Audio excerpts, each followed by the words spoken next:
નમસ્કાર નમસ્કાર નમસ્કાર વિદ્યાર્થી મિત્રો, કેમ છો? મજામાં? મારું નામ છે કાર્તિક લાઠિયા અને આપ સૌનું અમારી યુટ્યુબ ચેનલ સ્ટડી માસ્ટર્સ ની અંદર સ્વાગત છે. વિદ્યાર્થી મિત્રો, ધોરણ 12 માં આપણે થોડો ઘણો થિયરીનો ભાગ કમ્પ્લીટ કરી ચૂક્યા છીએ અને સાથે સાથે હવે દાખલા ઉપર આપણે નજર મારવાની છે થોડીક. બરોબર.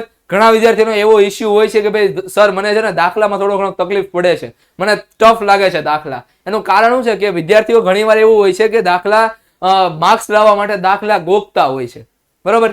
દાખલા એ ગોખવાની વસ્તુ નથી. પહેલી વસ્તુ, દાખલા એક સમજવાની વસ્તુ છે કે દાખલાને કઈ રીતે એક પ્રોપર વેથી સમજવું, કઈ રીતે મારે દાખલાને અન્ડરસ્ટેન્ડ કરવું. બરોબર. આ વસ્તુના માટે હું તમને એક ઉદાહરણ આપું. ભાઈ તમે જ્યારે પગથિયા ચડતા હો, દાદરા ચડતા હો, તમે એક પછી એક પગથિયું ચડીને તમારા લક્ષ્ય સુધી પહોંચો છો, તો સેમ ટુ સેમ દાખલામાં પણ એક પછી એક પગથિયું ચડીને આપણે શું કરવાનું હોય છે? જવાબ મેળવવાનો હોય છે. અને એક પગથિયામાં પણ જો ભૂલ થઈ જાય તો આપણને શું થાય? આખો જવાબ ખોટો પડી શકે. 2 ની બદલે 4, 5 ની બદલે 6 એવું બધું લખાઈ જાય તો આપણો જવાબ કેવો બને? ખોટો બને. અને ઘણીવાર આવી નાની નાની ભૂલના કારણે આખા દાખલા ખોટા પડી જતા હોય છે. તો આપણે મગજ અને કાન ખુલ્લા રાખીને દાખલા ગણવાના છે. સાથે સાથે અહીંયા એવી રીતે ભણવાનું છે, અહીંયા ધ્યાન રાખીને ભણવાનું છે બોર્ડ ઉપર, કે જેના કારણે થઈને આપણને દાખલા આવડી જાય. વિદ્યાર્થી મિત્રો, આ દાખલા એવાય નથી કે એટલા બધા ઈઝી હોય અને એટલા બધા હાર્ડ નથી. જ્યારે હું 12માં ભણતો ને ત્યારે આ બધા દાખલા મેં 10 વાર સોલ્વ કરેલા, ગોખેલા અમે. રેડી. પછી મને 11મી વખતે છે ને સમજાણું કે સાલું આ દાખલા છે ને ગોખવા કરતા હું સમજીશ ને તો મને વધારે યાદ રહે. અને હજી સુધી આ મારે દાખલા ગોખવા નથી પડ્યા, હું સમજીને આ બધું વજી ભણાવું છું તમને. બરોબર. તો આ દાખલા સમજવાના છે, ગોખવાના નથી. બરોબર. એટલે ગોખતા હોય તો અત્યારે ને અત્યારે મૂકી દેજો ગોખવાનું. બરોબર. કારણ કે ગોખવાનું તમને આજે યાદ રહેશે, કાલે યાદ રહેશે, પરમ દિવસે હું કોણ ને તમે કોણ એમ થઈ જાય. બરોબર. એટલે દાખલા ગોખવાના નથી, આપણે શું કરવાનું છે? સમજવાના છે દાખલા. ચાલો, તો એની સાથે આપણે આગળ વધીએ. ધોરણ 12 નું ચેપ્ટર નંબર 1 નું ઉદાહરણ નંબર 1. એક પદાર્થમાંથી બીજા પદાર્થમાં દર સેકન્ડે 10 ની 9 ઘાત આવશે. અહીંયા 10 ની 9 ઘાત ઇલેક્ટ્રોન જતા હોય તો બીજા પદાર્થ પર કુલ 1 કુલમ વિદ્યુતભાર થવા માટે કેટલો સમય લાગશે? આ તમને એક ઉદાહરણ દ્વારા સમજાવો. માનો કે તમે એક જગ્યાએથી બીજી જગ્યાએ તમારું ઘર ટ્રાન્સફર કરો છો, તો એક સામાન લીધો અહીંયાથી આમ ગયો, બીજો સામાન લીધો અહીંયાથી આમ ગયો, ત્રીજો સામાન લીધો અહીંયાથી આમ ગયા. બરોબર. હવે આવું કરતા કરતા તમને કંઈક ને કંઈક સમય લાગશે. તો સેમ ટુ સેમ એક ગોળા પાસે વિદ્યુતભાર છે, એ વિદ્યુતભાર બીજા ગોળાને આપે છે અને એના કારણે 1 સેકન્ડમાં એકની પાછળ 9 મીંડા લગાડો એટલા ઇલેક્ટ્રોન અહીંયાથી અહીંયા ટ્રાન્સફર થાય છે, એ થી બી તરફ ટ્રાન્સફર થાય છે. બરોબર. તો આપણને રકમ સમજાણી. હવે રકમ સમજાણીને તો આપણને થોડું ઘણું એ પણ ખ્યાલ આવવો જોઈએ કે કયા થિયરીને લગતો દાખલો છે.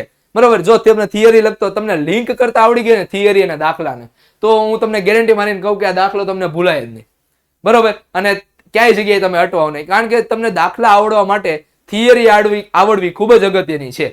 ઝીણી ઝીણી બાબતો છે ને તમને દાખલાની અંદર નહીં સમજાય, પણ એ થિયરીમાં હશે ને એ તમને ખબર પડી ગઈ છે. બરોબર. અથવા તો એ ઝીણી ઝીણી વસ્તુ થિયરીમાં આવે, દાખલામાં ન આવે. દાખલામાં ડાયરેક્ટ એનું એપ્લિકેશન હોય. થિયરી બેસિકલી શું છે ખબર છે? દાખલા અને થિયરી શું ડિફરન્સ છે ખબર છે? થિયરી છે ને આપણું માઇન્ડનો કોન્સેપ્ટ ક્લિયર કરે, અને દાખલા છે ને એ કોન્સેપ્ટનું એપ્લિકેશન છે. કોન્સેપ્ટનું એપ્લિકેશન છે. આ એપ્લિકેશન છે. તમે જુઓ કે 1 સેકન્ડમાં એક પદાર્થમાંથી બીજા પદાર્થમાં શું થાય છે? તો કે ઇલેક્ટ્રોન ટ્રાન્સફર થાય છે. એ એપ્લિકેશન છે. રેડી. અને ટ્રાન્સફર કઈ રીતે થાય છે? તો કે 3 રીત હતી. કઈ? ઘર્ષણની રીત, ઓલું પ્રેરણની રીત, અને છેલ્લે સંપર્કમાં લાવવાનું હતું. બરોબર. તો આ 3 રીતના દ્વારા એ થિયરીનો ભાગ હતો. આ આપણો પ્રેક્ટિકલનો ભાગ આવી ગયો. રેડી. એપ્લિકેશનનો ભાગ આવી ગયો. બરોબર. ચાલો, તો આ દાખલા અને થિયરી વચ્ચે આ ફરક છે બેસિક. બરોબર. તો હું થોડુંક લખીશ કે જે પણ તમને કઈ આપ્યું હોય ને પેલા લખી લેવાનું. ડેટા કેટલો આપ્યો છે ને લખી લેવાનું. માનો કે આ એ છે અને આ બી છે. એ અને બી છે. બરોબર. એ અને બી દ્વારા શું થાય છે? તો કે અહીંયાથી આમ આ એ માંથી બી માં 1 સેકન્ડમાં 10 ની 9 ઘાત ઇલેક્ટ્રોન શું થાય છે? ટ્રાન્સફર થાય છે એ થી બી તરફ. બરોબર. ચાલો, આપણને શું કીધું? કેટલો સમય લાગશે? હવે સમય વાળું સૂત્ર તો મને કોઈ ખ્યાલ નથી. બરોબર. તો શું કરશું? તો આપણે પેલા એક સમજી લઈએ કે 1 કુલમની અંદર કેટલા વિદ્યુતભાર હોય, કેટલા ઇલેક્ટ્રોન હોય. સોરી, 1 કુલમની અંદર કેટલા ઇલેક્ટ્રોન હોય એ હું જાણી લઉં તો પછી મને ખબર પડી જાય કે ભાઈ 1 સેકન્ડની અંદર 10 ની 9 ઇલેક્ટ્રોન જાય છે, તો એટલા ઇલેક્ટ્રોનને જવા માટે કેટલો સમય લાગશે? બરોબર. તો આપણે એ શોધી લઈએ. અહીં રૂપાંતરિત થતો વિદ્યુત ભાર વિદ્યુત ભાર બરાબર 1 કુલમ. આથી 1 કુલમમાં રહેલા ઇલેક્ટ્રોનની સંખ્યા Q બરાબર Ne. Q બરાબર Ne. નો યાદ રહેતું હોય તો Q બરાબર ખેની. બરોબર. ચાલો તો Q ની વેલ્યુ આપણે 1 બરાબર n ની વેલ્યુ આપણે શોધવાની છે. E ની વેલ્યુ આપણને ખબર છે 1.6 ગુણ્યા 10 ની -19. પ્લસ માઇનસ મેં અત્યારે નથી લીધી. કેમ? કારણ કે જો Q નેગેટિવ લઈશ તો ઇલેક્ટ્રોન નું હશે, Q પોઝિટિવ લઈશ તો પ્રોટોન નું હશે, એટલે પ્લસ માઇનસ સાથે કોઈ લેવા દેવા નથી. બરોબર. ચાલો તો એના પરથી n બરાબર 1 ડિવાઈડ બાય 1.6 into 10 - 19. તો આનો જવાબ આવે છે n is equal to 1 divided by 1.6 એટલે 0.625 into 10 - -19 છે. ઉપર જાય તો +19 ઇલેક્ટ્રોન્સ હોય. બરોબર. 1 કુલમ ની અંદર એટલા બધા ઇલેક્ટ્રોન હોય 1 કુલમમાં. બરોબર. ચાલો હવે આગળ વધીએ. આગળ શું કહે છે આપણને? તો કે ભાઈ 1 સેકન્ડ ની અંદર ઓકે હું અહીંયા છે ને સંખ્યા ત્રિરાશિ મૂકું. સંખ્યા અને સમય. રેડી? સંખ્યા શું છે?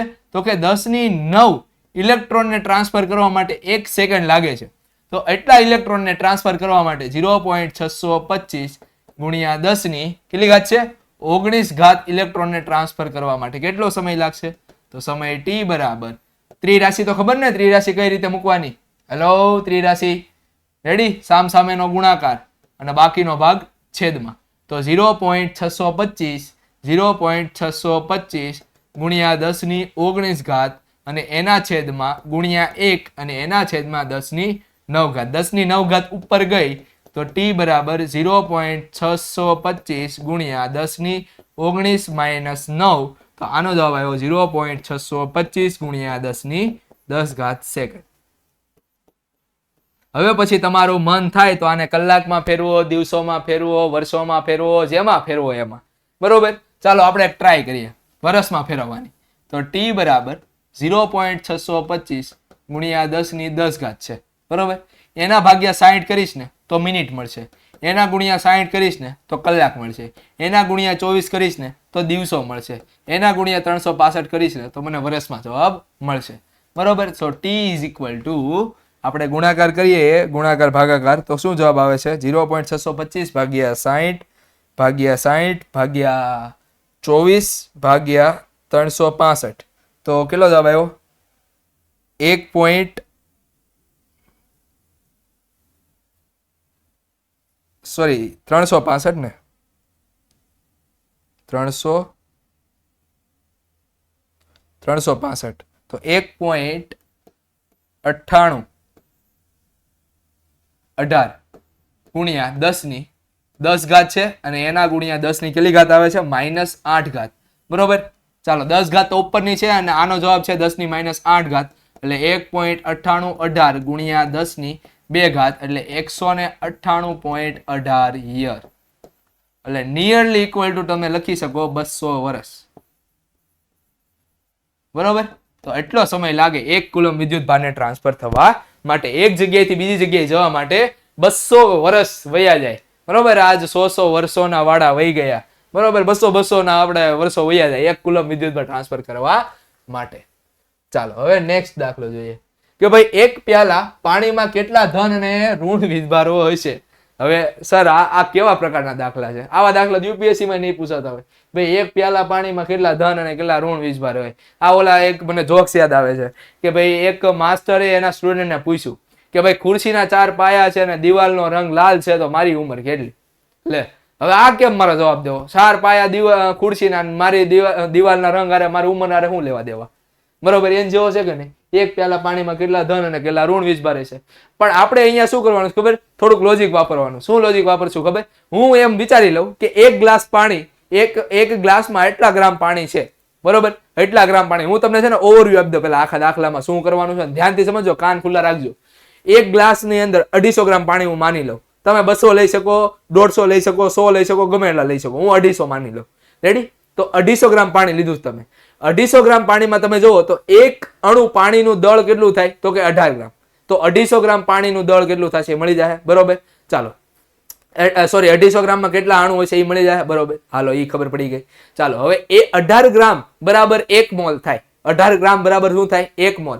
અને 1 મોલ બરાબર 6.02 ગુણ્યા 1023 ઘાત પરમાણુ હોય 1 મોલમાં. બરોબર, તો આપણી પાસે કેટલા છે? 250 ભાગ્યા 18 મોલમાં કેટલા પરમાણુ હશે? તે પરમાણુ મળી ગયા. હા સર, મળી ગયા પરમાણુ. તો હવે શું કરશું? હવે ઈ પરમાણુ એક અણુની અંદર પ્રોટોન અને ઇલેક્ટ્રોન હોય. પ્રોટોન અને ઇલેક્ટ્રોન હોય. પાણીના આપણને ખબર છે કે હાઇડ્રોજન અને ઓક્સિજન થી બને. તો હાઇડ્રોજનના 2 ઇલેક્ટ્રોન, 2 હાઇડ્રોજન છે ને એટલા માટે હાઇડ્રોજનના 2 ઇલેક્ટ્રોન અને ઓક્સિજનના 8 ઇલેક્ટ્રોન, એટલે ટોટલ 10 ઇલેક્ટ્રોન અને 10 પ્રોટોન. તો આપણને જે સંખ્યા મળી 250/18 ગુણ્યા 6.02 ગુણ્યા 1023 ઘાત ગુણ્યા હું 10 કરીશ તઈ મને સંખ્યા મળશે n. તઈ મને સંખ્યા મળશે n અને એના ગુણ્યા હું e કરીશ. એના ગુણ્યા હું શું કરીશ? e કરીશ. તઈ મળશે મને કુલ વીજભાર. હા સર, તમે દાખલો ગોખી લીધો? અરે ભાઈ, દાખલો ગોખી નથી લીધો, તમને સમજાવતા બધા સ્ટેપ મારી અંદર શરૂ હોય છે. બરોબર, દાખલા ગોખેલા નથી હોતા. દાખલાને એક સ્ટેપ તમને ક્યારેક તમે જોયો કે કોક સાલું મને એક સ્ટેપ યાદ અપાઈ દે ને, આમ ખાલી એક સ્ટેપ, તો આમ જો બધી જ વસ્તુ મને આખો દાખલો ચેપી મારો. બરોબર, પણ એ એક સ્ટેપ તમને ક્યારેય યાદ નથી આવતું. એટલા માટે તે તમે એક્ઝામમાં ક્યારેક એક સ્ટેપ હાટું તમારા દાખલા આખા અધૂરા રહી જાય. બરોબર, તો આ એક સ્ટેપ આપણે યાદ રાખવાનું છે. એક સ્ટેપને આપણે શું કહીશું? તો કે પાણીનું વજન. ધારો કે એક પ્યાલામાં પાણીનું વજન નહીં, પણ હું દળ લખીશ. બરોબર, પાણીનું દળ 250 ગ્રામ. આની ઉપર ખાસ કરીને શું કરશો? રાઉન્ડ કરશો. કેમ? કારણ કે મેં તમને હમણાં કીધું 250 લઈ શકો, 200 લઈ શકો, 150 લઈ શકો, ગમે એટલું લઈ શકો. બરોબર, પરંતુ તમારો જવાબ ખોટો આવ્યો અને મોટા ભાગના આપણે ચોપડીમાં 250 ગ્રામ આપેલા છે. આપણી ચોપડીમાં 250 ગ્રામ આપેલા છે. બરોબર, એટલે પેપર ચેક કરવા વાળા આન્સર કીમાં શું લખશે? 250 ગ્રામના કેટલા વિદ્યુત ભાર છે એ લખશે. પણ જો તમે બાય ચાન્સ એક્ઝામમાં 200 ગ્રામ લીધા હશે, 150 ગ્રામ લીધા હશે, 100 ગ્રામ લીધા હશે પાણી, બરોબર, તો શું થાય? તમારો જવાબ અલગ આવશે. જે તમારું મેઇન આન્સર કી છે એનથી, તો ઓલો તરત ખોટું પાડી દે. કેમ? કારણ કે 250 વાંચવા નહીં જાય, એ તમારો જવાબ જો ખોટું પાડી દે. ખોટો હશે તો ખોટો. એટલે હું તમને એમ આગ્રહ કરું છું કે તમે આ લખો તો એનું પહેલા ત્યાં ધ્યાન જાય એમ કરવાનું. રેડી? 250 ગ્રામ, 200 ગ્રામ કે 100 ગ્રામ ગમે એમાં જાય, પણ પહેલા તમારું ન્યા ધ્યાન જવું જોઈએ. પેપર ચેક કરવા વાળા ન્યા ધ્યાન જવું જોઈએ કે આ કેટલા ગ્રામ આને લીધેલું છે. પછી શું કરશે? પેપર ચેક કરશે અને સાચું ખોટું કહેશે. બરોબર, તો આપણે શું કર્યું? એક રાઉન્ડ કરી દીધું. બરોબર, આને લખો સ્ટાર મારીને યાદ રાખવું. બરોબર, જ્યાં આપણને યાદ રાખવાનું હશે ને ત્યાં હું તમને કહીશ સ્ટાર મારીને લખો યાદ રાખવું. બરોબર, ચાલો તો 250 ગ્રામ પાણી છે. 3 સ્ટેપ આપણે મેઇન કરવાના છે. કયા? સ્ટેપ નંબર 1 હું તમને સ્ટેપ પ્રમાણે કરાવું છું. સ્ટેપ નંબર 1 શું કહે છે? તો કે પાણી ના એક અણુનું દળ કેટલું છે? 18 ગ્રામ. 1 મોલ પાણીમાં 18 ગ્રામ પાણી હોય. 1 મોલ પાણીમાં 18 ગ્રામ પાણી હોય અને એમાં 6.02 ગુણ્યા 1023 ઘાત પાણીના અણુ હોય. તો 250 ગ્રામમાં કેટલા પાણીના અણુ છે? કેટલા પાણીના અણુ? તો ત્રિ રાશિ આવી ગઈ. આમ 250 ગ્રામમાં પાણીના અણુ કેટલા આવશે? તો કે 250 ગુણ્યા 200 થઈ ગયા. 250 ગુણ્યા 6.02 ગુણ્યા 1023 ઘાત એના છેદમાં 18. બરોબર, હવે સ્ટેપ નંબર 2. સ્ટેપ નંબર 2 શું કહે છે? સ્ટેપ નંબર 2 માં તમારે શું કરવાનું ખબર? તો કે હવે ગોતવાનું પ્રોટોન અને ઇલેક્ટ્રોનની સંખ્યા. ચાલો, પ્રોટોન અને ઇલેક્ટ્રોનની સંખ્યા આપણને ખબર છે કે H2O પાણી કહેવાય. એ 2 પ્રકારથી બને છે. 2 હાઇડ્રોજનથી અને 1 ઓક્સિજનથી. 2 હાઇડ્રોજન અને 1 ઓક્સિજન. આનો પરમાણુ ક્રમાંક, હાઇડ્રોજનનો પરમાણુ ક્રમાંક છે 1, આનો પરમાણુ ક્રમાંક છે 8. મતલબ કે આમાં 8 ઇલેક્ટ્રોન છે, 8 પ્રોટોન છે. બરોબર, અને આની અંદર 1 ઇલેક્ટ્રોન છે, 1 પ્રોટોન છે. ઓકે, ક્લિયર છે? ચાલો આનું દળની વાત કરું તો આનું દળ 1 ગ્રામ ગણી શકાય. આનું દળ 16 ગ્રામ ગણી શકાય. બરોબર, કેટલું છે? 16 ગ્રામ. હવે બાકીની વસ્તુ અહીંયા લખું છું. ચાલો શું લખીશું? તો કે હવે એવું લખીએ કે અહીં H2O ના એક અણુમાં શું કહેવાય, ઇલેક્ટ્રોન અને પ્રોટોનની સંખ્યા બરાબર 2 ગુણ્યા હાઇડ્રોજનમાં ઇલેક્ટ્રોન પ્લસ ઓક્સિજનમાં ઇલેક્ટ્રોન. ચાલો તો હાઇડ્રોજનમાં કેટલા ઇલેક્ટ્રોન હોય? 1. ઓક્સિજનમાં કેટલા ઇલેક્ટ્રોન હોય? 8. તો 2 + 8 એટલે કે 10 ઇલેક્ટ્રોન અને 10 પ્રોટોન. બરોબર, 10 ઇલેક્ટ્રોન અને 10 પ્રોટોન. હવે આપણે જોવાનું છે સ્ટેપ નંબર 3 અને આ મેઇન સ્ટેપ છે. સ્ટેપ નંબર 3 અને મેઇન સ્ટેપ છે. કેવી પેન લાવું? હા, સ્ટેપ નંબર 3. સ્ટેપ નંબર 3 શું કહે છે ખબર? કુલ ઇલેક્ટ્રોન અને પ્રોટોન ની સંખ્યા. ઇલેક્ટ્રોન અને પ્રોટોન ની સંખ્યા. જો હવે જો આપણે શું કર્યું એ ધ્યાનથી સમજજો. શું કર્યું? પહેલા આપણે એમ કીધું કે 250 ગ્રામમાં કેટલા પાણીના અણુ હશે?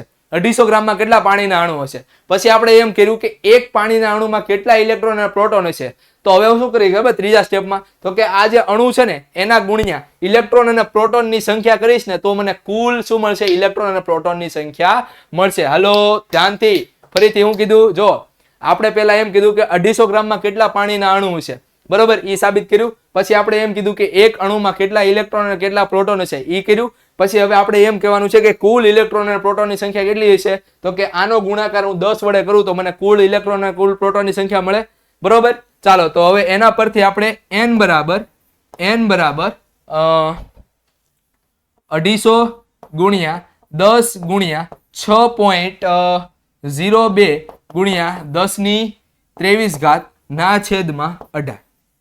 બરોબર, હવે આ મને મળી કુલ ઇલેક્ટ્રોન અને કુલ પ્રોટોનની સંખ્યા. આ સંખ્યા મળીને હવે આના ગુણ્યા હું ઈ કરીશ ને ત્યારે મને વીજભાર મળશે.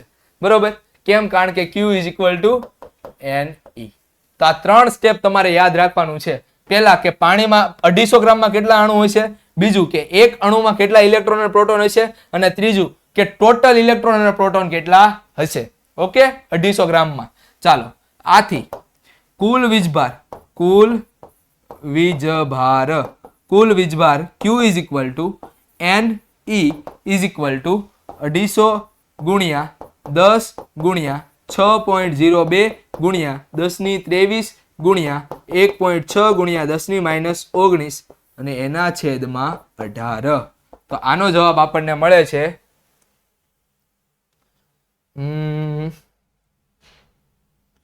250 ગુણ્યા 10 ગુણ્યા 6.02 ગુણ્યા 1.6 ભાગ્યા 18 એટલે 1337.77 ગુણ્યા 10⁻23 માંથી 19 જાય, 23 માંથી 19 જાય એટલે 4 ઘાત વધે.